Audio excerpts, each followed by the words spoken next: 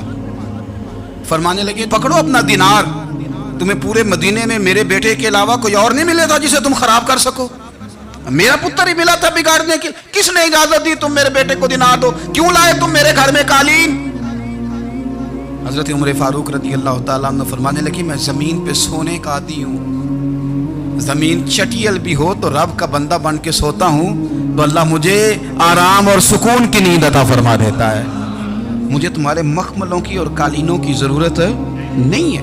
احتساب یہاں سے شروع ہوتا ہے بھائی، یہاں سے ہم نہ اپنے گھر میں بیٹھ کے مایوس باتیں کرتے ہیں، اور فلانے کے بچے کہاں پہنچ گئے، فلانے کے بعد بڑا پیسہ آ گیا، میں کچے مکان میں رہوں، میں یہ کروں، دیکھو مجھے نہیں سہولی۔ یہ تو آپ مایوسی والی باتیں کر رہے ہیں، یہ تو آپ کمزور باتیں کر رہے ہیں، یہ تو اس طرح کی باتیں تو ہارے ہوئے لوگ کرتے ہیں۔ اس طرح کا لب و لہجہ تو لوگوں کا ہوتا ہے جو احساس کمتری کا شکار ہوتے ہیں۔ یہ آپ نے کس طرح کا لب و لہجہ اپنے بچوں کا آپ بھکاری بنا رہے ہیں تاکہ دوسروں کو دیکھیں تو مایوس ہو جائیں؟ اٹھ باندھ کمر کیوں ڈرتا ہے، پھر دیکھو خدا کیا کرتا ہے۔ آپ کا جو احساس ہے وہ اتنا خوبصورت ہو، آپ کے لہجے کے اندر اس قدر ٹھہراؤ ہو، آپ کو اطمینان آ چکا ہو، اور آپ کے بچے کبھی بھی کمپیریزن نہ کریں اپنا کسی کے ساتھ، کبھی بھی۔ انہیں کرنے نہ دیں آپ کبھی. وہ کبھی یہ بات نہ کریں کہ فلانے زیادہ اچھا کھاتے پیتے ہیں تو ہم کدھر ہیں. کرنے نہ دیں انہیں بتائیں کہ بیٹا اپنی مٹی پہ چلنے کا سلیقہ سیکھو. سنگ مرمر پہ چلو گے تو پھسل جاؤ گے. ان کو بتائیں کہ جو تمہارے پاس ہے یہ خدا کا عطیہ ہے, اسی پر تم نے قناعت کرنی کبھی بھی. حضرت زید بن حارثہ سے نبی پاک صلی اللہ علیہ وسلم کو بڑا پیار تھا. پھر ان کے بیٹے حضور کے غلام زادے حضرت اسامہ بن زید کے ساتھ بھی حضور بڑا پیار کرتے. لیکن یہ تو مسلمہ حقیقت ہے نا کہ عظمت اور شان تو سیدنا فاروق اعظم کی زیادہ ہے. امت کا اتفاق ہے کہ نبیوں کے بعد سب سے بڑا درجہ جناب صدیق اکبر کا, اور پھر اللہ نے مقام عطا کیا حضرت فاروق اعظم کو. یہ بڑے لوگ تھے. ایک دفعہ مال تقسیم ہو رہا تھا تو حضرت عمر رضی اللہ تعالیٰ عنہ نے نا حضرت اسامہ بن زید کو 4000 دینار دیے اور اپنے بیٹے عبداللہ ابن عمر کو 3000 دینار دیے. تو حضرت عبداللہ ابن عمر گھر جا کے کہنے لگے, ابا جی اسامہ میں وہ کون سی خوبی ہے جو میرے اندر نہیں, اور اسامہ کے باپ میں وہ کون سی خوبی ہے جو آپ کے اندر نہیں. تو حضرت عمر کی عاجزی دیکھیے. حالانکہ بالاتفاق دنیا جانتی ہے کہ جناب عمر فاروق رضی اللہ تعالیٰ عنہ افضل ہیں, پھر بھی پتہ اپنے بیٹے سے کیا کہتے ہیں؟ فرماتے ہیں او سن یار, وہ خدمت گزار ہیں نبی پاک کے, وہ بھی حضور کے گھر میں ڈیوٹی کرتے, نوکری کرتے, اور ان کے بیٹے بھی حضور کی نوکری کرتے, یہ خدمت گزار ہیں. فرمانے لگے اگر تو نے پوچھ لیا تو سن, پھر میری تو رائے یہ ہے کہ تیرے سے زیادہ اسامہ بن زید حضور کی نظر میں پیارے ہیں, اور اسامہ کا باپ تیرے باپ سے زیادہ نبی پاک کا پیارا ہے. کوئی کمپیریزن کرنے نہیں دیا, بچوں کو کسی ایسی جگہ کھڑے ہونے نہیں دیا. فرمایا یہ وجہ ہے, یہ انداز ہے کہ تو زیادہ پیارا ہے. حضرت عمر فاروق رضی اللہ تعالیٰ عنہ پسند نہیں کرتے تھے, ذرا برابر بھی پسند نہیں کرتے تھے کہ کوئی شخص اور مال آتا تو اپنے رشتہ داروں کو نوازنے سے بچتے. مال غنیمت آتا ہے نا, ہمارے ہاں تو اللہ خیر کرے جب کوئی بندہ کونسلر بنتا ہے, چیئرمین بنتا ہے, تو ٹھیکہ کس کو دیتا ہے؟ کوئی چلو بھتیجا مل جائے, کوئی بھانجا مل جائے, کوئی چھوٹا بھائی, اسے بھی کام مل جاتا ہے ساتھ. نوازنے پہ لوگ آتے ہیں تو وہ تلاش کرتے ہیں کہ کہاں کو میرا ہے. وہ ٹینڈر ہی ان کے نام کے پاس ہوتے ہیں جن کی طرف ذرا نظر کرم زیادہ ہوتی. حضرت عمر فاروق مال تقسیم کر رہے تھے تو بیٹی آگے کہنے لگی, ابا جی رشتہ داروں کا بھی حق ہوتا ہے, آپ سب کو دیتے ہیں, آپ کے قریب ہی نہیں آتے. تو حضرت عمر فاروق نے کیا لفظ کہے, کیا حقیقت ہے, کیا حسن ہے. فرمانے لگے, پتر یہ مال تیرے باپ کا نہیں مسلمانوں کا ہے. جب تیرے باپ کا ذاتی مال ہوگا تو اپنے رشتہ داروں کو دے گا, یہ مسلمانوں کا مال ہے, یہ اسی حساب سے تقسیم ہوگا جو عدل کا حساب ہے, جو ترازو ٹھیک ہے. فرمایا تو مجھے یہ مشورہ نہ دے, یہ مسلمانوں کا مال. یہاں سے نظام احتساب شروع ہوتا ہے, یہاں سے انسان آگے بڑھتا ہے, اور پھر کوئی تکلف نہیں کسی پر. حضرت عمر کا کوئی چھوٹا ہے یا بڑا ہے. حضرت ابو سفیان رضی اللہ تعالیٰ عنہ سردار رہ چکے ہیں مکے کے, بڑے آدمی, لیکن نظام احتساب میں کوئی چھوٹا بڑا نہیں ہوتا. حضرت عمر فاروق مکہ مکرمہ گئے تو لوگوں نے کہا حضور جناب ابو سفیان نے نا گلی میں پتھر رکھے اور بہت سارے لوگوں کو رستوں میں تکلیف ہو رہی ہے. تو حضرت ابو سفیان رضی اللہ تعالیٰ عنہ سے بھی لوگ کہہ دیتے تو وہ بھی اٹھا دیتے, لیکن لوگوں نے چونکہ وہ سردار تھے, بڑے تھے, تو لوگوں نے ان سے کہا نہیں. حضرت عمر جب آئے تو کہا تو جناب عمر نے پرواہ نہیں کی, خود آئے جناب ابو سفیان سے کہا یہ پتھر آپ نے رکھے؟ کہا حضور ہاں. فرمایا یہ بھی اٹھائیے, یہ بھی اٹھائیے, یہ بھی اٹھائیے. جب وہ اٹھا رہے تھے تو حضرت عمر کہہ رہے تھے شکر نہیں اللہ کا کہ عمر کہہ رہے ہیں اور ابو سفیان مانتے جا رہے ہیں. شکر نہیں, یہ نظام احتساب ہے کہ بڑا ہو یا چھوٹا ہو, اس کو یہ حق حاصل نہیں ہے کہ مسلمانوں کو وہ کسی تکلیف میں کسی بھی صورت میں مبتلا کرے, کہیں بھی کسی جگہ بھی, اس کو یہ والی اجازت نہیں. حضرت سیدنا عمر فاروق رضی اللہ تعالیٰ عنہ. پھر ایک اور بات تھی, میں کئی دفعہ یہ بات کہتا ہوں اور مجھے ذاتی طور پر اس کا بڑا تجربہ ہے. کچھ لوگ نا خوشامد پسند ہو جاتے ہیں, بڑی عمدہ تعریف کرتے ہیں, اوئے ہوئے ہو پول باندھتے ہیں پورے, آپ کے پاس آئیں گے تو کہیں گے جناب آپ سے زیادہ اچھا بندہ ہی کوئی نہیں. تو وہ نا آپ سے کام نکلواتے ہیں, پھر وہ کسی دوسرے کے پاس جاتے ہیں تو اسی طرح کا رویہ وہ دوسروں کے ساتھ کرتے ہیں. یہ عام لوگوں میں بھی مرض ہوتا ہے, عام لوگوں میں. اور بادشاہ ہو بندہ اگر, پھر تو اس کا دل کرتا ہے میں اگر بادشاہ سلام ہوں تو 2-4 بندے دیہڑی پہ رکھ لوں پر میری تعریف ضرور کریں. پابندی ہوتی ہے, لوگ یہ کام بڑے شوق سے کرتے ہیں. اور شیخ سعدی فرمایا کرتے تھے لکڑی کو گھن کھا جاتی ہے اور بڑے لوگوں کو خوشامد کھا جاتی ہے. کھا جاتی ہے خوشامد۔ حضرت عمر فاروق رضی اللہ تعالیٰ عنہ اس معاملے میں بھی بڑے مضبوط تھے۔ ویسے مجھے اور آپ کو اچھا کون لگتا ہے؟ ہماری غلطیاں بتانے والا؟ ہمارے ایسا فرمایا کرتے تھے اپنے دشمنوں کی باتوں پر بھی غور رکھو، تمہارے دشمن تمہیں نکھار دیتے ہیں، تمہارے اندر جو کوتاہیاں ہوتی ہیں وہ تمہیں پتہ چل جاتی ہیں کہ یہاں میری اصلاح ہو رہی، ان پر غور کرو وہ کیا کہتے ہیں۔ حضرت عمر فاروق کی تعریف کی ایک بندے نے، کمال تعریف کی، اس کا خیال تھا کہ رزلٹ بڑا شاندار آئے گا، بادشاہ کی تعریف ہوتی تھی تو پھر تھیلی جاتی تھی اشرفیوں کی، کمال رزلٹ آئے گا۔ تو حضرت عمر جب وہ پوری کر چکا نا بات، تو فرمانے لگے تو خود بھی ہلاک ہوا اور مجھے بھی ہلاک ہی کر دیا ہے، خود بھی تباہ ہوا ہے مجھے بھی تباہ کر دیا۔ کس طرح کی باتیں کر رہے ہیں؟ ایک بندہ اور آیا اور اس نے آ کے کہا کہ پوری امت میں سب سے افضل ہے فاروق اعظم آپ ہی ہیں۔ تو حضرت عمر فاروق فرمانے لگے تجھے تیری ماں روئے، ابو بکر تجھ سے بھی افضل تھے، تیرے باپ سے بھی افضل تھے، اور صدیق اکبر مجھ سے بھی افضل ہے اور میرے باپ سے بھی افضل ہے۔ یہ تو کس طرح کی بات کر رہا ہے؟ یہاں ہر شے ہضم نہیں ہو جاتی، فوری طور پہ لوگ ڈکار بھی پورا نہیں لیتے۔ قرآن مجید نے کہا فَلَا تُزَكُّوا أَنفُسَكُمْ هُوَ أَعْلَمُ بِمَنِ اتَّقَىٰ، اپنے منہ سے نہ کہو میں پاک صاف ہوں، اللہ زیادہ بہتر جانتا ہے کہ تم میں سے پرہیزگار کون ہے۔ اپنے منہ سے تعریفیں کرتے کراتے ہو، یہ مزاج چھوڑ دیں۔ حضرت عمر رضی اللہ تعالیٰ عنہ پسند نہیں کرتے تھے۔ ایک آدمی نہ چلتا تھا وہاں تو بڑا متکبرانہ چال کے ساتھ چلتا، حضرت عمر نے دیکھا، یہاں تک احتساب فرماتے تھے، زمین پہ زور زور سے پیر پٹکتا، چال بڑی اس کی متکبرانہ، لوگ بڑے پریشان ہوتے۔ حضرت عمر نے ایک دن سمجھایا، باز نہیں آیا، اگلے دن پہ درہ نکال لیا، لگائے 4 درے، فرمایا آج کے بعد نہ چلنا اس طرح مدینے میں پیر پٹک پٹک کے۔ اس وقت تو اسے غصہ لگا، لیکن کچھ دیر کے بعد نا جب غصہ اترا تو حضرت عمر کے پاس آیا، کہنے لگا حضور اللہ آپ کا بھلا کرے، آپ نے درے نہیں مارے، آپ نے تو شیطان بھگا دیا جو میرے ساتھ چمٹا ہوا تھا، چمٹا ہوا شیطان آپ نے مجھ سے بھگا دیا۔ یاد رکھیں مسند امام احمد بن حنبل میں حدیث ہے، اللہ کے پیارے رسول صلی اللہ علیہ وسلم فرماتے ہیں جو دنیا میں متکبرانہ چال کے ساتھ چلتا ہے نا، قیامت کے دن وہ اللہ سے اس حال میں ملے گا کہ رب اس سے ناراض ہوگا۔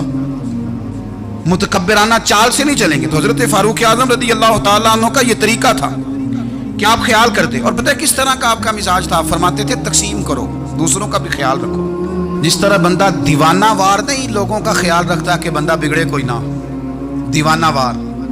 کچھ لوگ تبلیغ کرتے ہیں رسمی، اور کچھ لوگ ایسے ہوتے ہیں جو لوگوں کی اصلاح میں دیوانے ہو جاتے ہیں، ان کی خواہش ہوتی ہے یہاں بھی بندہ ٹھیک ہو جائے، یہاں بھی بندہ ٹھیک ہو جائے، یہاں بھی بندہ ٹھیک ہو۔ کچھ لوگ کڑی نگرانی کرتے ہیں کہ انسان بگڑنے نہ پائے۔ حضرت عمر فاروق رضی اللہ تعالیٰ عنہ نا گوشت والی دکان کے پیچھے جا کے بیٹھ گئے کئی دنوں تک۔ وہ کہنے لگا حضور یہاں کیا ہے؟ فرمایا تو اپنا کام کرنا، گوشت والی دکان پہ بیٹھے، کام کر اپنا، نگرانی کرنے لگے حضرت عمر۔ پھر آپ نے نا وہ بندے پکڑ لیے، کون؟ جو 2 دن مسلسل گوشت خریدنے آئے، پکڑ کے کھڑا کر لیا، فرمایا تو کل بھی گوشت لینے آیا تھا؟ حضور ہاں۔ فرمایا آج پھر کھائے گا؟ حضور جی۔ تو آپ فرمانے لگے کیا تیرے محلے سے غربت ختم ہو گئی ہے؟ تیرے رشتہ دار سارے پیٹ بھر کے کھاتے ہیں، تو 2 دن گوشت لینے آتا ہے؟ فرمایا آج کے بعد مسلسل گوشت لینے آیا تو درے سے ماروں گا، خبردار یہ کام نہ کرنا۔ یہاں تک نظام احتساب کا جب خیال رکھا جائے پھر حالات بگڑا نہیں کرتے، پھر وہ قابو میں رہا کرتے۔ حضرت عمر فاروق رضی اللہ تعالیٰ عنہ اس ترتیب کے ساتھ اصلاح کرتے، اس ترتیب کے ساتھ۔ سیدنا فاروق اعظم رضی اللہ تعالیٰ عنہ کی ایک بات آخر میں عرض کرنی ہے، وہ میں بھی اپنے اوپر لاگو کروں، آپ بھی غور کریں۔ حضرت عمر فاروق رضی اللہ تعالیٰ عنہ نے نا خط لکھا حضرت ابو موسیٰ اشعری کو۔ آپ فرمانے لگے یاد رکھنا جو گورنر، جو امیر اپنے رب کریم کی فرما برداری کرتا رہتا ہے نا، اس کی رعایا بھی اس کی فرما برداری کرتی ہے، اور جو لوگ اپنے رب کریم کی فرما برداری چھوڑ دیتے ہیں، پھر جنہوں نے ان کی فرما برداری کرنی ہوتی ہے وہ ان کی فرما برداری چھوڑ دیتے ہیں۔ آپ نے سپہ سالاروں کو خط لکھے تھے، فوج کے جو جرنیل تھے، کمانڈو تھے، ان کو خط لکھے تھے، فرمایا جو سپاہی نماز نہیں پڑھتا اسے فوج سے نکال دو، اور ساتھ لکھا تھا یاد رکھو جو رب کا وفادار نہیں وہ ہمارا کیسے ہو سکتا ہے، نکال دو ان لوگوں کو، فوج سے الگ کر دو۔ ہم آج جو بے پناہ پریشان ہیں کہ ہمارے بچے بات نہیں مانتے، شاگرد بات نہیں مانتے، ہم شکوے کرتے ہیں، بیعت بھی بڑھ گئی۔ ادب کے ساتھ میں گزارش کروں گا بڑوں کی بارگاہوں میں، جو میری طرح کے بڑے بنے ہوئے ہیں، بزرگوں سے نہیں بات کرتا، ان سے میں کہوں گا کہ ہمیں ایک دفعہ اپنے اوپر بھی تو غور کر لینا چاہیے. کہیں ایسا تو نہیں ہے کہ ہم جب تک اللہ تعالیٰ کے فرما بردار تھے، جب تک ہم تقوی کے معیار پر تھے، ہماری بات ماننے والے ہماری بات مان رہے تھے.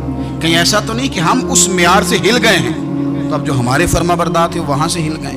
حضرت عمر رضی اللہ تعالیٰ عنہ فرمایا کرتے تھے کہ لوگوں کو عجب میں مبتلا نہیں ہونا چاہیے. خود پسندی کا جو ماحول ہوتا ہے اس سے لوگوں کو ہمیشہ نکلنا چاہیے. حضرت عمر کے ایک صاحبزادے نے کنگھی کر لی، اچھا لباس پہن لیا تو درہ مارا جناب عمر نے. تو آپ کی بیٹی کہنے لگی ابا یہ تو بالکل جائز ہے، اچھے کپڑے پہننا، اچھا لباس پہننا اور سر میں کنگھی کر لینا، اس پر درہ کیوں مار دیا؟ تو آپ فرمانے لگے بیٹا یہ خود پسندی میں مبتلا ہونے لگا تھا، یہ اپنے آپ کو بہت بھلا سمجھنے لگا تھا. اس کا خیال تھا کہ میں یوں میرے علاوہ کوئی نہیں. یہ اس مقام پہ جا رہا تھا جہاں اس کی تربیت رک جاتی، اس لیے درہ مارا ہے. ایک دفعہ حکومتی معاملات کے اندر آپ کی اہلیہ نے مشورہ دینا چاہا. بڑے کام بیویاں نہیں کرتی، بڑے بڑے معاملات میں مداخلت نہیں کرتی. ہمارے بر صغیر میں وہ بادشاہ نہیں گزرا کہ جو فیصلہ کرتا تھا تو کرسی پہ بیٹھ جاتا تھا، پردے کے پیچھے اس کی بیوی بیٹھ جاتی تھی، اور جب وہ فیصلہ سنانے لگتا تو یوں گردن پیچھے کرتا اور اہلیہ جو کہتی وہ فیصلہ سنا دیتا. لیکن ایک دفعہ خاتون نے ایک آدمی کو حضرت عمر نے معزول کیا تو آپ کی اہلیہ نے اس آدمی کی اہلیہ حضرت عمر کی اہلیہ سے ملی ہوں گی، تو خاتون نے ذرا سفارش کرنی چاہیے. تو جناب عمر فاروق رضی اللہ تعالیٰ عنہ کے ہاتھ میں عصا تھا، ڈنڈا تھا، 2-3 دفعہ زمین پہ مارا. فرمایا تمہیں کس نے اجازت دی ہے حکومتی معاملات میں مشورہ دینے کی؟ یہ مشورہ مولا علی دیں گے یا عثمان غنی دیں گے؟ آپ کو کس نے اجازت دی؟ وہ حکومتی معاملات، وہ مسلمانوں کا اجتماعی معاملہ، وہ مسلمان دیکھیں. آپ کو اس میں آنے کی اجازت نہیں ہے. جو آپ کی ذمہ داریاں ہیں، آپ کے حقوق ہیں، ان پر آپ بات کریں. تو بھائی نظام احتساب اپنی ذات سے شروع کریں. ہماری اولادیں، ہمارے بچے، وہ باہر سے انہوں نے زیادہ اثر نہیں لیا. ہم نے انہیں بتایا ہے کہ ہم بڑے غریب ہیں، ہم بڑے مجبور ہیں، ہم تو بڑے کمزور ہیں، ہماری تو سنتا کوئی نہیں، یہ تو امیروں کا ملک ہے، اس میں تو فلانے کو اہمیت حاصل ہے. ان باتوں نے ہمارے بچوں کو کمزور کیا ہے. ان باتوں نے ہمارے بچوں کے دلوں میں احساس کمزوری پیدا کیا ہے. آپ ان کو جینا سکھائیں. آپ ان لوگوں کو بتلائیں کہ رب کریم نے جو تمہارے لیے بہتر سمجھا وہ تمہیں اپنے فضل سے بڑا عطا فرمایا ہے. آپ ان کو ان کے مقام پر رہ کر خوددار اور قناعت پسند ہونا سکھائیں. آپ یقین کریں گھر امن والا بن جائے گا. بچے اگر بھنا ہوا گوشت کھا رہے ہوں اور پھر بھی لاڑی رہے ہوں کہ مسالہ میری مرضی کا نہیں، سٹائل میری مرضی کا نہیں، ٹیسٹ میری مرضی کا نہیں، یہ والا گوشت میں نے نہیں کھانا، یہ اس طرح کر کے بھنا ہوتا تو پھر میں نے کھانا تھا، وہ زیادہ خوفناک صورتحال ہو جاتی ہے. لیکن اگر ابا جی، اماں جی، گھر والے کھیتوں میں کام کر رہے ہوں اور بچے اچار کے ساتھ روٹی لے کے جائیں اور بننے پہ بیٹھ کے، پھٹے پہ بیٹھ کے وہ پھر کھانا شروع کریں، اور جب وہ اچار آئے اور وہ ایک دوسرے کو کہیں کہ آج تو 2 کلے ہو گئے میرے کام کے، اس دفعہ تو دیکھنا ہماری فصل کتنی شاندار ہوگی. ایک دوسرے کو دیکھ دیکھ کے وہ ہنسیں اور مسکرائیں اور ان کی باتوں میں لذت ہو، اور پھر وہ کہیں کہ آم بڑے اچھے مل گئے تھے، دیکھو اچار کتنا سونا آ گیا ہے، دیکھو یہ کس قدر زیادہ اچھا ٹیسٹ ہے، تیل بھی بڑا اچھا ہے، گل بھی بڑے وقت پہ گیا ہے. آپ یقین کریں یوں لگتا ہے کہ کائنات کی سب سے بہترین روٹی یہ لوگ کھا رہے ہیں. یہ سوچ حضرت عمر نے ہمیں دی ہے، یہ فکر جناب عمر نے ہم تک پہنچائی ہے. اللہ ہمیں سمجھنے کی توفیق عطا فرمائے. آخر دعوانا ان الحمدللہ رب العالمین.